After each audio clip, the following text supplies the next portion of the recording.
Welcome to the Glazov Gang. Tonight, a very special episode with a very special guest. David Horowitz, the president of the David Horowitz Freedom Center and the founder and publisher of the conservative website magazine frontpagemag.com.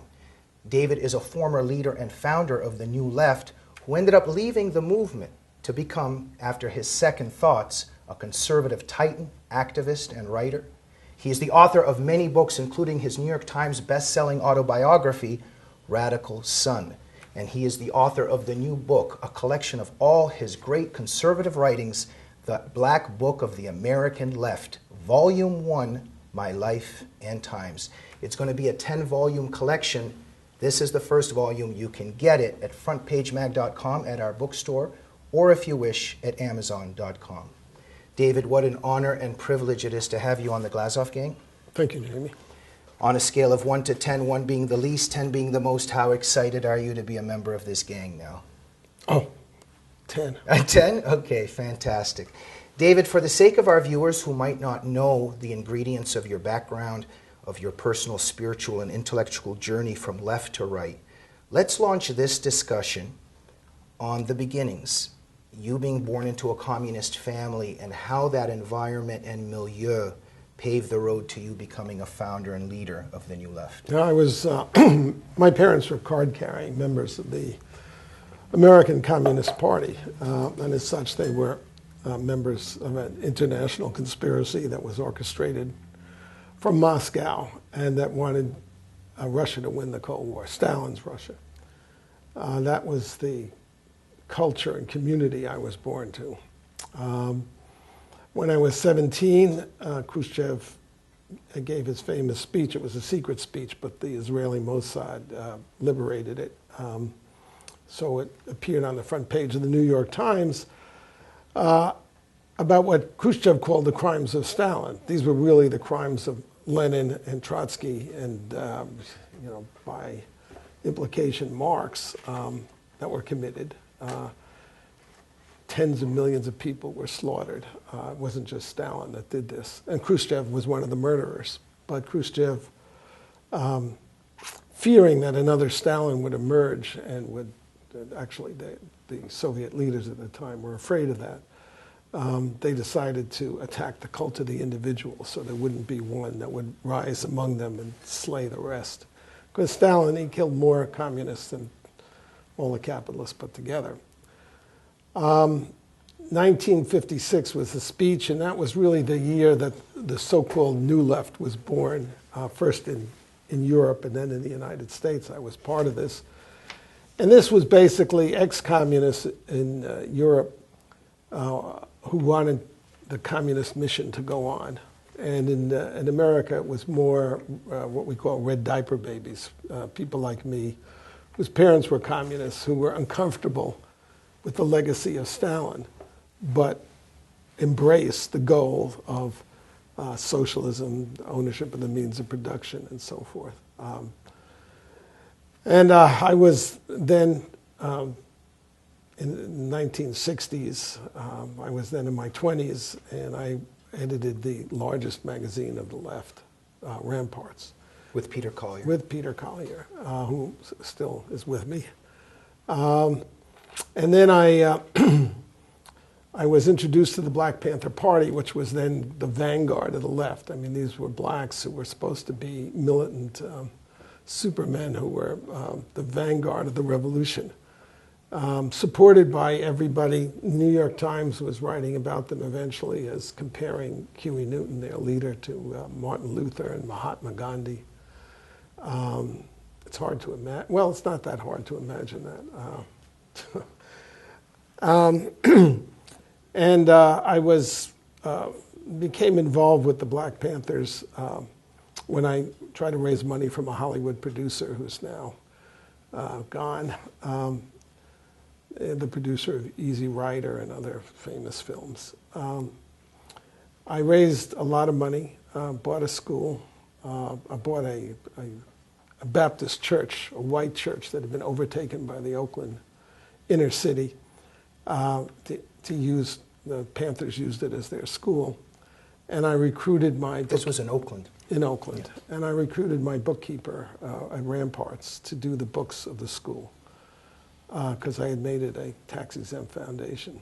In December '74, she disappeared. Betty Van Patter. Her name was Betty Van Patter. She disappeared, and by the time the police fished her body out of San Francisco Bay, I knew not only that the Panthers had murdered her, but that if I said this, I would be, my children and my family and myself would be endangered by my own friends, because the left would say I was a racist or working for the CIA.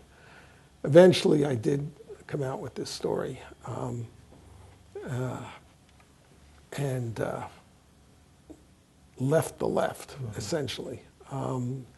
This was in the 70s. It took me many years to have the stomach to move over to the right. I didn't really understand the right and conservatives at the time. So it was a much more difficult step voting for Ronald Reagan in 1984, as I did. And I organized a group called Second Thoughts, Peter Collier and I did, basically, which was former leftists who had turned against communism. David, you tell all of this in one of the greatest pieces you've written, Black Murder, Inc., and I suggest to all of our viewers, if you're going to miss any pieces in this collection, don't miss Black Murder, Inc. Yeah, let me say something about the collection. Okay. First of all, I want to thank, we'll have a lot of people who are front page readers and supporters. I have 100,000 people who have gotten behind my efforts, and that's not a specific effort, but generally that support the center. And without these supporters, we could never have contemplated this project. These books, it's not, yes, it's a collection, but first of all, I left out some pieces, and I edited every piece in this. It's a collective portrait of the left. That's why it goes over the nine volumes. A lot of conservatives are scratching their heads now to say, how could we have elected, or how could Americans have elected somebody like Barack Obama, a Marxist radical who means to take this country down as a world power and also economically at home, and impose a socialist economy on the United States. Well, this book, The Black Book of the American Left, gives an insight into how it happened. Yeah. For many years, I would say to people, don't call these Democrats liberals. They're not liberals. They're intolerant, they're bigoted, and they hate you because you're standing in the way of their socialist schemes. But it's only since Obama that conservatives have begun to wake up. In any case, I want to just thank all of the people who are buying this book, because it's allowing us to produce the 10 volumes, which will be the completest portrait of the left that will be written in this generation. And it's equipping people who want to fight for freedom to understand this If destructive movement. If you have some kid who's going to college, that's David, armor for her. And so in this chapter, Black Murder, Inc., you quote Elaine Brown herself when she came out with this quote-unquote memoirs of her, A Taste of Power. This is a thug, this is a lunatic, but she was treated as a celebrity. But you've got a quote here that just really struck me. That this is quoting her. And she writes, quote, "Faith was all there was. If I did not believe in the ultimate rightness of our goals and our party, then what we did, what Huey was doing, what he was, what I was horrible." Yeah, she's a murderer. Elaine Brown killed Betty Van Patter. Elaine Brown is celebrated. She lives in Atlanta, is celebrated by the Atlanta Constitution Journal and its editor. She tours American college campuses. Her daughter's a law professor. But here we see human life sacrificed on the altar of ideals. But exactly what she said, if I did not have faith. And that's what organizes and drives the left. A faith in an impossible future. It's this delusional idea that there can be a world in which there's social justice. that's run by human beings. You can't get justice out of human beings except, extraordinarily. You can't get it as a regular feature of their behavior. And anybody anybody over the age of 12 ought to know this. But that faith in this beautiful future, where everybody's equal, where there's no want, where there's no war, where there's no bigotry, where there's social justice, that will justify any crime. And that's what Elaine was doing. She was justifying her own crimes. But, people who call themselves liberals these days justify monstrous crimes. I mean, right now we have this crime in the United States where millions of people are being deprived of health insurance by the Obama government. They've been forced to get more expensive medical insurance than they need. It's a vast human tragedy that's unfolding, and it's all because of these progressive planners. David, I want to return just for a minute to your youth.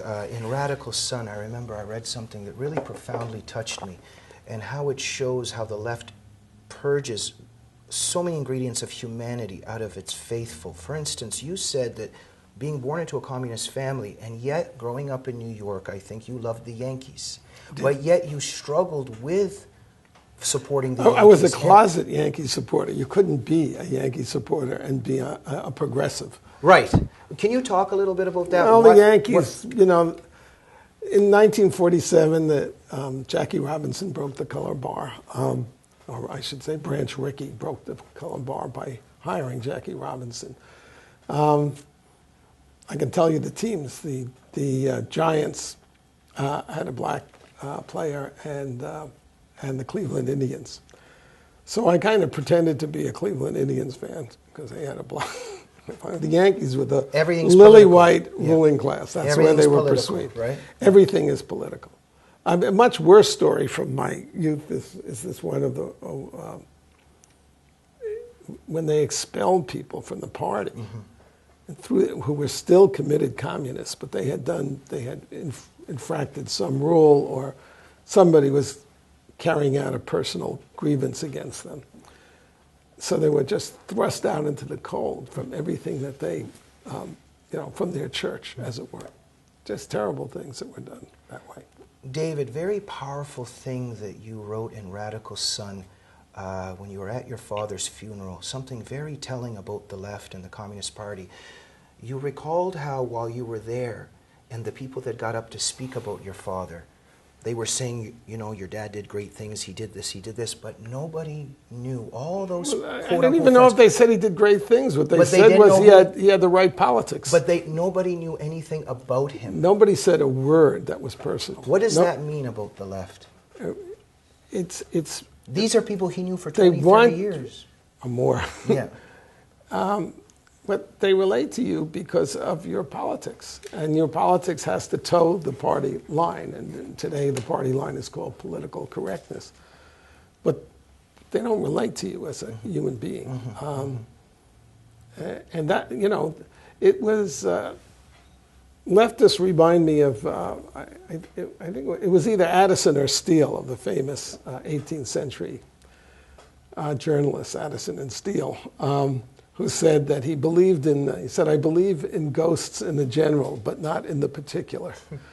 And they love humanity in the general, but not in the particular. And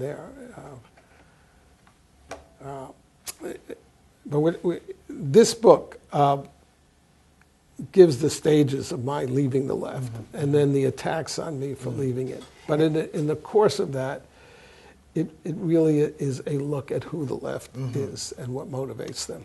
And we're going to get to that. I want to, in terms of the treatment of you and what the left is, let me narrow in one more thing about you personally, David. It's very interesting. I've been fascinated with this my whole life. The people that have the courage and intestinal fortitude to leave the left, the other ones who are afraid.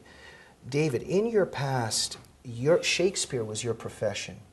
Do you think that because you understood Shakespeare and loved Shakespeare and read Shakespeare, that because you immersed yourself in the ingredients of the human condition, in the tragedies of the human condition, that served as a foundation for you to leave the left ultimately, because the left can't accept ingredients of the human condition? I have no idea. I think that might be aggrandizing it. What my deviations were, I certainly, first of all, unlike a lot of people in the left, and an enormous, more than I ever suspected, I took the ideas very seriously. I actually read the Capital, Das Kapital. I read Trotsky's History of the Russian Revolution. I worried about the things that I knew that were not right. And one day, I guess I just saw that the left was never going to deal with its own crimes, with its own so-called mistakes.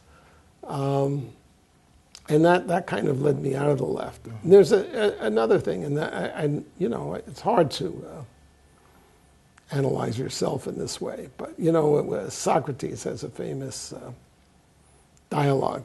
I think it's I don't know how you pronounce it, the Gorgias or the Georgius, however it's pronounced. It's about courage. And the issue is the difference between bravery and stupidity. Because in order to be truly brave, you have to understand the consequences. And there was something in me that did not want to look at the consequences. So I remember when Peter Collier and I wrote a bestseller on the Kennedys. It was like #1 bestseller. And the Washington Post, and this was in 1985, the Washington Post called us up magazine, called me up to ask me about Joe Kennedy Jr., who was the congressman. And when our conversation was over, he said, "And what are you guys doing?" And I said, "You'll never believe this, but we just voted for Ronald Reagan." Oh, he said, "That's a good story." And so we wrote a piece which we called Better Ron Than Red, but which the Post published as Lefties for Reagan. It was front page, the cover of the Sunday magazine of the Washington Post. And when that appeared, Peter said, "Our literary careers are over." What are you talking about? That was my reaction. He was absolutely right. We used to be front page of the New York Times. And since then, we're unpersons. We don't exist. David, for the Times, for the Washington Post, for all the... And it's precisely because you labeled the left, and this is what I'm... I can't say that I saw the dangers. And also, I still believed, I had this delusion, I think, that leftists have, that ideas determine everything. So I thought that the truth would come out and the left would disintegrate. But that hasn't happened because I didn't realize then that the left is a religion. And that in order, although I wrote about this in Radical Sun, I certainly did. If you lose your leftist illusions, you have to confront your own insignificance and mortality. And that's really the hard thing. And, there I will say that I have tried, to look into the jaws of death. And actually I wrote a book, it's after Radical Sun, I guess, my favorite book. The End of Time. A Point in Time. A Point in Time, yeah. In which I basically said it's all meaningless, nobody's going to read this, people, will all be forgotten. People come up to me and say, "No, David, these are conservatives." Oh, that's difficult. David, thank you. Before we go to our second segment, let us close this segment. And very powerful themes, how you illustrated in these collections, and the themes add up about the left's objectives, how it pursues them, and yet how it morphs itself all the time, so you can never really see what they're really doing. Right. The left we see today is a communist left, but I was just on, I won't mention the name. But we have to call them progressives. A conservative show where they kept objecting to me using that term. But look, Barack Obama, Billy Ayers, Jeremiah Wright, they all have the same views. I mean, there's absolutely no question. Billy Ayers has admitted several times that he wrote Obama's autobiography. He's a vicious, America-hating terrorist, Billy Ayers. But it's very impolitic to say that. And I think one of the values of this, of these volumes, as I roll them out, is that you can see the continuities between the communist left, the new left, and the progressive left, and the Democratic Party today. Mm-hmm. Now, I'm not saying there aren't in the Democratic Party a lot of opportunists and just out-and-out crooks, which there are. I mean, Terry McAuliffe would be a good example that are just swimming with the tide. But the heart and soul of the Democratic Party has been captured by the neo-communist left. And David, I was going to say you have a trilogy in here, neo-communism. Yes. And what you're basically saying is that overall there's a problem of loyalty on the left to this country. Well, if your loyalty, mm-hmm. if you're delusional and think that there's this wonderful world over the rainbow, the pot of social justice over the rainbow, your allegiance is to that world, mm-hmm. not to your country. Mm-hmm. And then if you see this idea, Hugo Chavez or whoever, Fidel Castro or whoever mouths the idea, even Hamas, there's leftists who are supporting Hamas, then your loyalty attaches to them. You say, well, they're powerless. That's why they're terrorists, which is absurd. It's just an absurd idea to begin with, but a lot of people believe it. Your loyalty can never be to America because America is the evil empire.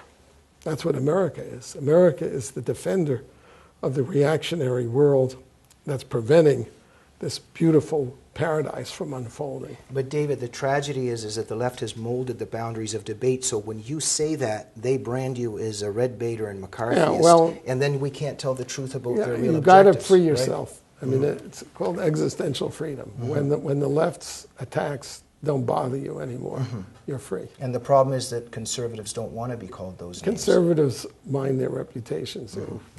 So they're intimidated. That's true. Many good things come to an end, like the first segment of the Glazov Gang. We will be back in just a minute with our second segment with David Horowitz discussing his new collection, The Black Book of the American Left. We'll see you then.